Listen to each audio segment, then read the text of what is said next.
নিজের লাশকে গোপন রাখার অনুরোধ অভিনেত্রী মৌসুমীর। সবার অগোচরে যেন তাকে দাফন করা হয় এমন শেষ ইচ্ছা প্রকাশ করেছেন। অভিনয়কেও ছেড়ে দিয়েছেন। কেন এত দুঃসংবাদ মৌসুমী ভক্তদের জন্য? প্রিয় দর্শনী মৌসুমী, যিনি তার অভিনয় গুণ তো বটেই, সৌন্দর্যের গুণেও ভক্তদের মনে দাগ কেটে রয়েছেন। দীর্ঘদিন অভিনয় থেকে দূরে রয়েছেন তিনি।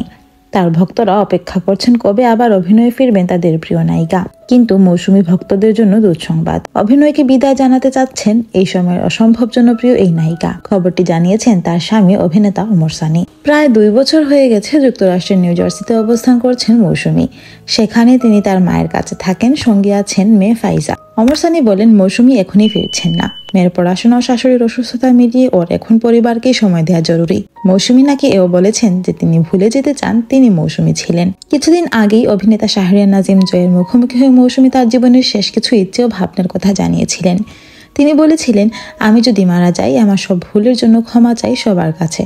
ক্ষমা করে দেবেন আমাকে। আমার কয়েকটি ইচ্ছে আছে। আমি মারা যাবার পর আমার লাশ যেন কাউকে দেখতে দেওয়া না হয়।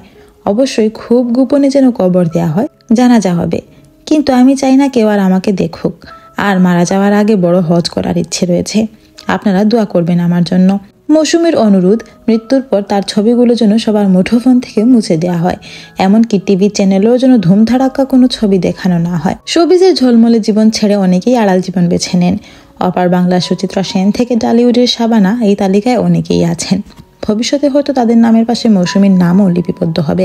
প্রসঙ্গত, মৌসুমীকে সর্বশেষ বড় পর্দায় দেখা গিয়েছে গেল বছরের 11 নভেম্বর। ওই দিন তার অভিনীত 2টি ছবি একসঙ্গে মুক্তি পেয়েছিল। Thanks for watching. Please subscribe to my channel and follow for more.